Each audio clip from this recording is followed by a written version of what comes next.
we'd go over to the old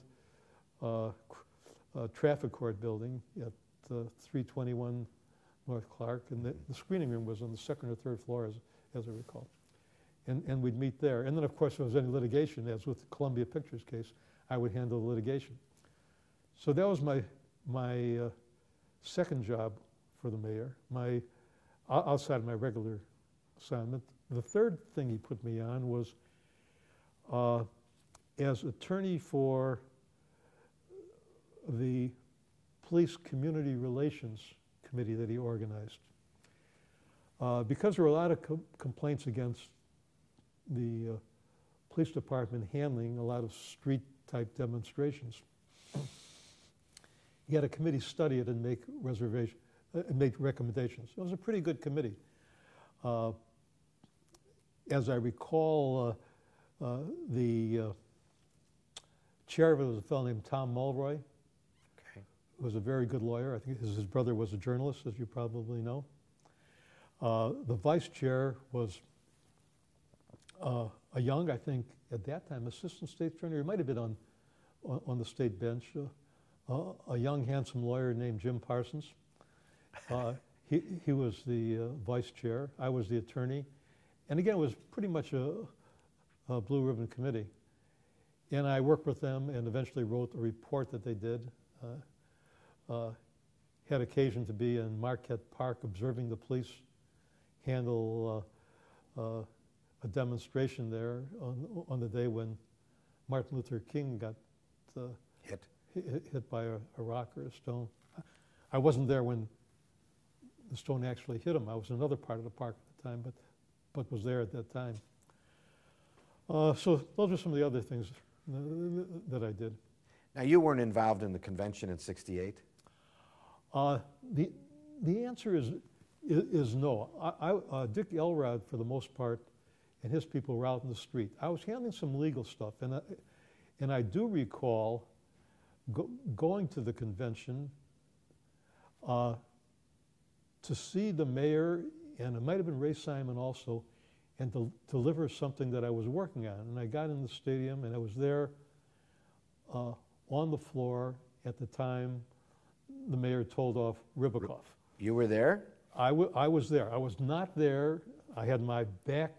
I don't know what he said, what he really said, but I was there as a spectator, running in the aisle, spending about 10 or 15 minutes, and then going back. That was my only involvement in the convention, just as kind of a messenger boy, delivering some legal papers I'd been working on.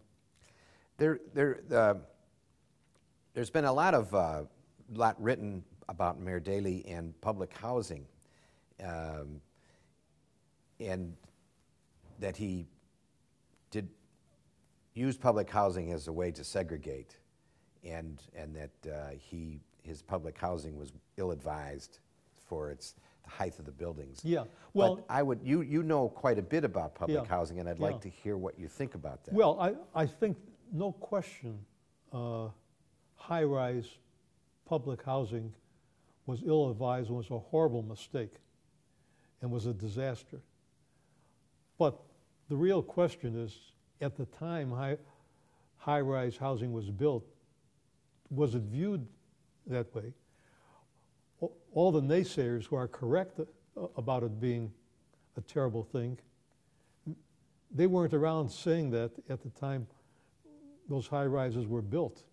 As a matter of fact, some of the criticism of the high-rises I recall is, my God, you're making beautiful elevator buildings with lake views for these poor people, when if they had to live on Lakeshore Drive themselves, it would cost them X amount of dollars. So the criticism of public housing, which is absolutely right on the mark, wasn't really out there at the time the way it was. Were Daley's motives, were any of them segregation? I think in the political climate of the time, de facto segregation was part of the agenda. Neighborhoods changed from Caucasian to African American out of panic. Some folks went in and everybody else walked out. and people didn't know how to live together, and more important than that, the pressure on politicians, on white politicians to segregate the city, I think probably was great. Probably because, again, I never was in on any of those meetings. I'm just speculating. And I think, there was not the counter pressure on mainstream African-American politicians,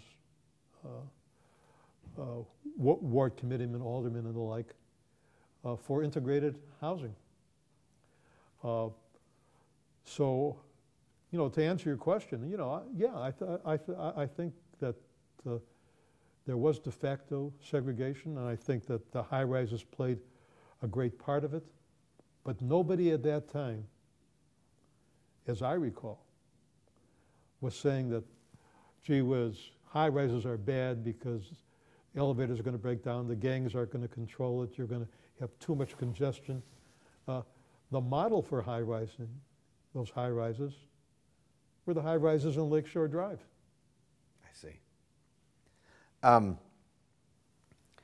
So, to get back to the mayor in particular, what would you say that is perhaps his greatest accomplishment as mayor? Well, I think his greatest accomplishment were looking at it totally in the perspective of the times, was calm, control of the city, being able to do anything he wanted to do in terms of infrastructure of the city, beautifying the city. The first step in making Chicago a beautiful, world-class, highly desirable metropolis.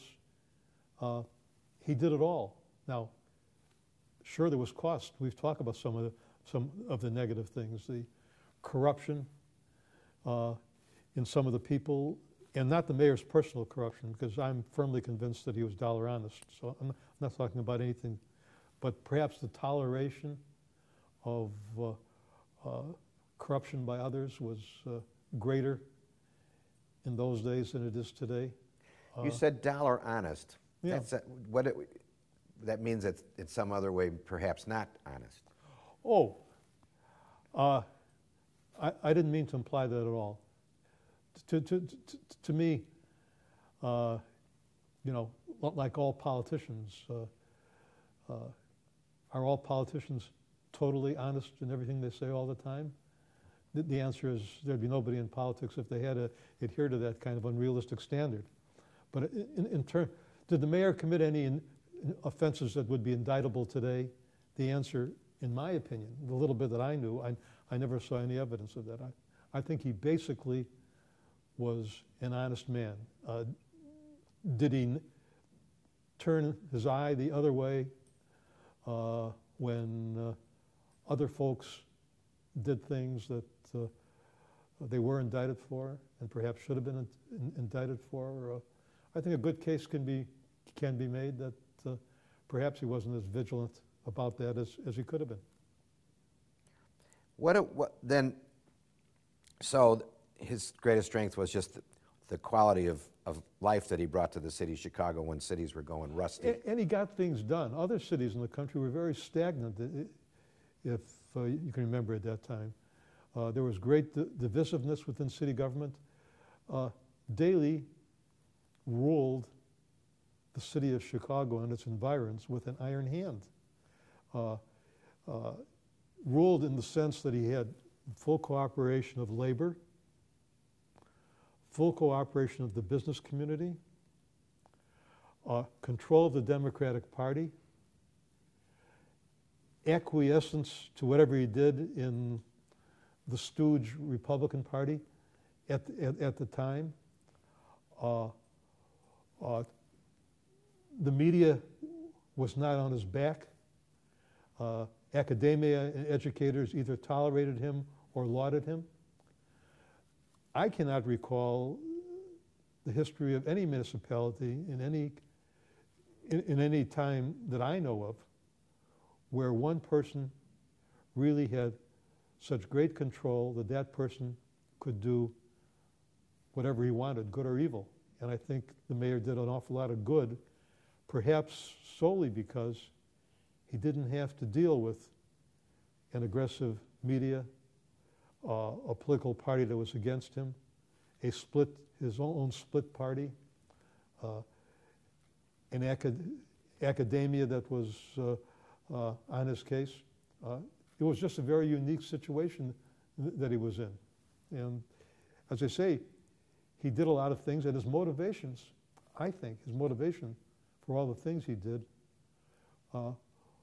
were very good motivations. Was he wrong? Sure, he was wrong in a lot of things, you know, but not because he in his own mind didn't think he was doing good. Well, with that record of accomplishment, what would you say his great weakness was, if he, or what his weakness was? Well, his weakness was that he didn't sense the change of the times. He didn't flow with the changes. Early in his administration, he could do all the things that I'm talking about. Later on, with the rise in the emancipation of the northern African American from northern municipalities, he didn't have a pulse as to that. He didn't have a real strategy for dealing with Martin Luther King and some of the demonstrations. He didn't understand about political dissent, the '68 convention, and even before that. He really didn't adapt. And, you know, I think his last years were very hard years for him because he was had operated a little bit differently, and really it had been a lot harder for him. Because his last election was 75, and all four papers did not endorse him in 75. I know. There were winds of change which either he didn't feel or felt that he couldn't adapt to at that stage of his career, and I think that was his major weakness. So in your government life, he was by far the mayor the longest time, and now his son is closing the gap on him this month. Yep, he sure is. So also, I might add, I always thought that Richard J. Daley was a very smart person. You know, he spoke with a lot of Chicagoese, and he butchered the language, as we all know. But you know, he was a CPA. He could read balance sheets, and he could understand complex issues. And he had so much common sense and political smarts. He would talk to people one-on-one about an issue. He never left a paper trail. He didn't have papers on his desk. You know, these days, you know, people are indicted because of that. I mean, he anticipated. I'm facetious when I say that, yes. But one might say he anticipated the care about not leaving a paper trail, even those days when a paper trail really didn't mean anything. Correct. Well, I think we're going to take a brief or wrap it up because we're down to 2 minutes of tape. Is there anything that we need to say before we take a little break or end? No, not really, except, you know, that I think the mayor was not a saint. He wasn't a devil. He was a human being, warts and all. I think his intentions were good. I think history is going to look at him with mixed results, but I think the bottom line is that in his times, he was a very successful mayor. All right. Well, then we'll take it that. We'll just stop. Thank you.